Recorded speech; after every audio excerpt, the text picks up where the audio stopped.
नबी पाक फरमाते हैं मैं दुआ हूं हजरत इब्राहिम की। ये कुर्बानी हजरत इब्राहिम का तरीका है। हुजूर ने अगरचे नबी पाक की अपनी सुन्नत थी, ये भी कह सकते थे सुन्नती व सुन्नती अबीकुम इब्राहिम, मेरी सुन्नत है और तुम्हारे बाप इब्राहिम की सुन्नत है। ये नहीं फरमाया। जब सहाबा ने कहा कुर्बानी क्या है, फरमाया सुन्नती अबीकुम इब्राहिम, ये तुम्हारे बाप इब्राहिम की सुन्नत है। हर साहिब निसाब पर कुर्बानी वाजिब है। जो ज़कात का निसाब रखता हो उस पर कुर्बानी वाजिब है, यानी ज़रूरियात से ज़्यादा इतने पैसे, जितने पैसों से ज़कात फ़र्ज होती है उतने पैसे जिस आदमी के पास कुर्बानी से पहले पहले आ जाए उस आदमी पर कुर्बानी करना वाजिब है। बकरा, छतरा, दुम्बा 1 साल का या दुम्बा 6 महीने का हो पर इतना बड़ा महसूस होता हो कि लगे कि 1 साल का है, उसकी कुर्बानी हो सकती है। जानवर में कोई ऐब नहीं होना चाहिए। इतना कमजोर ना हो कि ज़िबा जहाँ उसे करना है वहां वो चल के जा ना सके, इतना कमजोर जानवर ना हो। उसके अंदर बज़ाहिर कोई इतना बड़ा नक्श ना पाया जाता हो, काना ना हो, लंगड़ा ना हो, कोई उसकी हाथ ना कटे हुए हो, ऐसा नक्श जो वाज़े हो। बकरा 1 साल का, गाय और भैंस ये 2 साल की, ऊंट 5 साल का।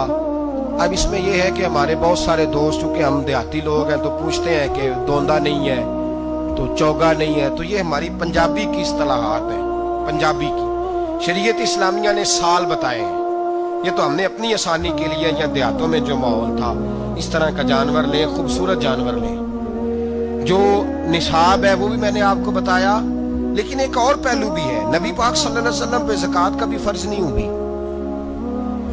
कभी हुजूर पे ज़कात फर्ज नहीं हुई।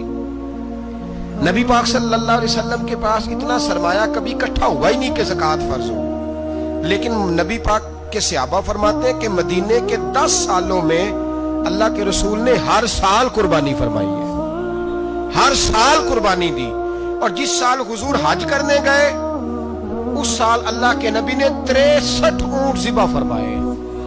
और हुजूर सल्लल्लाहु अलैहि वसल्लम जब ऊंट ज़िबा करने लगते ना तो सहाबा कहते हैं ऊंट खुद दौड़ के हुजूर के सामने आके लेट जाता और नबी पाक उसे ज़िबा करते और फरमाते हैं एक दूसरे को धक्के देते ऊंट के, पहले मैंने जाना है ज़िबा होने के लिए, पहले मैंने। उन्हें पता था कि जो मुस्तफ़ा के हाथों ज़िबा होगा वो तो दायमी जिंदगी पा जाएगा, यहाँ भी वहां भी जिंदा। 63 ऊंट ज़िबा किए। एक ऊंट में कितनी कुर्बानियां होती हैं? 7। अब 63 को 7 से ज़रब दोगे तो कितनी बनेगी? और फिर नबी पाक सल्लल्लाहु अलैहि वसल्लम ने 10 साल मदीना मुनव्वरा में कुर्बानी दी, हर साल। अब वो 63 ऊंट, एक ऊंट में 7 कुर्बानियां, हर साल यहाँ कुर्बानी। और मौला अली शेर खुदा फरमाते हैं नबी पाक 2 कुर्बानियां देते।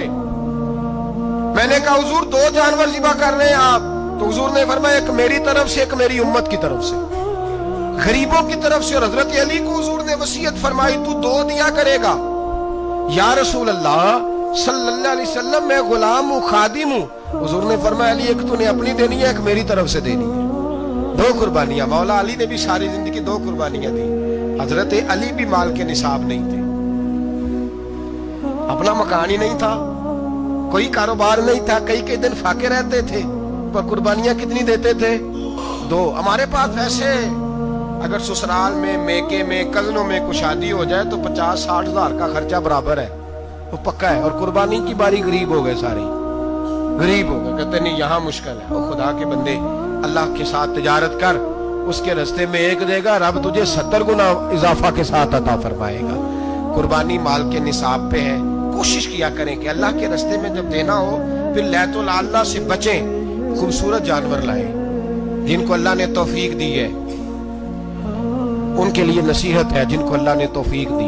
मैंने अपने हजरत साहब को देखा है, वो कहते थे कई जानवर अल्लाह ने बड़ा नवाजा है। कहते एक मेरा है, एक मेरे माँ का, एक मेरे बाप का है, एक मेरे फलां उस्ताद साहब का, एक मेरे पीर साहब का है। ये जानवर गौसे आदम जिलानी का नाम का दे रहा हूँ। और फिर एक बड़ा खूबसूरत जानवर बंधा होता और हजरत खुद उनको चारा डाल रहे होते। तो हुजूर ये क्या है? फरमाने लगे ये मैं रसूलुल्लाह के नाम पे कुर्बान करूँगा, ये नबी पाक के नाम पर कुर्बान किया जाएगा। जिनको अल्लाह ने हैसियत दी है वो कोशिश करें अपने महबूब की तरफ से भी कुर्बानी करें, नबी पाक के नाम की कुर्बानी दे। खूबसूरत सा जानवर प्यारा, फिर उसकी खिदमत, फिर उसकी कुर्बानी दी जाए और नबी पाक के नाम पर कुर्बानी दी जाए। हुजूर ने खुद वसीयत फरमाई हजरत अबू बकर सिद्दीक को, कुर्बानी बड़ा हसीन अमल है, اور میرے نبی پاک صلی اللہ علیہ وسلم نے ناراضگی بھی فرمائی، ذرا خوگر حمد سے تھوڑا سا گلا بھی سن لے۔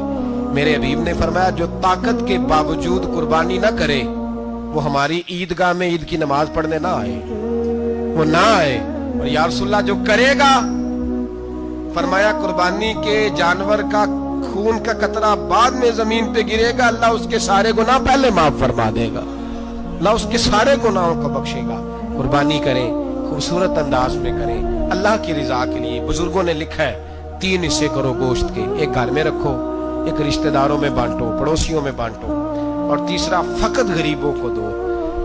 لیکن میں اکثر یہ سوچتا ہوں کہ ہمارے ہاں قربانی کرتا ہی وہ ہے جن کے گھر میں ہر جمعرات کو چھوٹا گوشت پکتا ہے، اور جن کے گھر میں ہفتے میں 3 دفعہ مرغی کا گوشت پکتا ہے، وہی تو قربانی دینے کے قابل ہوتے ہیں۔ تو وہ بھی اگر قربانی کے بکرے میں سے بھی تیسرا رکھنا چاہیں تو اجازت تو ہے، میں نے کہا سارا رکھنے کی بھی اجازت ہے، لیکن اگر آپ مہربانی کریں، کوشش کریں کہ یار ہم تو سارا سال ہی کھاتے ہیں، اور ہمارے ہاں جو گوشت تقسیم ہوتا ہے نا وہ بھی باری لگی ہوئی ہے، ادھر سے پلیٹ آئی تھی گوشت کی تو ادھر سے بھر کے چلی گئی، بھئی اس نے کی ہے، اس کو بار بار گوشت دینے کا کیا مطلب ہے؟ آپ یہ دیکھیں عزیزوں میں، رشتہ داروں میں، اور میں اگر تھوڑا سا آپ کی توجہ کرانے میں کامیاب ہو جاؤں تو سفید پوش لوگوں کو دیکھیں، کچھ سفید پوش ہیں، سفید پوش جن کے اوپر قرضے ہیں، بیماریوں نے جکڑ لیا ہے، گھر میں بڑے بڑے سخت مریض آ گئے ہیں، سفید پوش پہلے دیا کرتے تھے۔ آپ ان سے پوچھتے ہیں صاحب قربانی، تو بات کو ٹالتے ہیں، وہ کہتے ہیں سوچ رہا ہوں کوئی حصہ ڈال جائے، پردہ پوشی کرتے ہیں، کہتے ہیں کہیں حصہ رکھا ہوا، پردہ پوش۔ اکثر وہ لوگ قربانی نہیں دے پاتے، اکثر دیا کرتے تھے اب نہیں دے پا رہے، کیوں؟ اس لیے کہ مشکلات ایسی آ گئیں۔ ان لوگوں کا خیال کریں، ان کے گھروں تک گوشت پہنچا کے آئیں، ان پر توجہ کریں۔ وہ سفید پوش آدمی کبھی ذکر نہیں کرے گا، کچھ تو ایسے ہیں جو خود پہنچ جاتے ہیں کہ ہمیں گوشت دیا جائے، لیکن کچھ سفید پوش ہیں لا یسألون الناس الحافا، اللہ فرماتے ہیں کچھ لوگ لپٹ لپٹ کے سوال نہیں کرتے، سفید پوشی کا بھرم رکھتے ہیں، کا مزاج نہیں۔ ان کی طرف دیکھیں، اپنے رشتہ داروں کو دیکھیں، خاص کر ان رشتہ داروں کو دیکھیں جن کا آپ کو پتہ ہے کہ غریب ہیں، مجبور ہیں، ان کے گھروں میں گوشت بھیجیں۔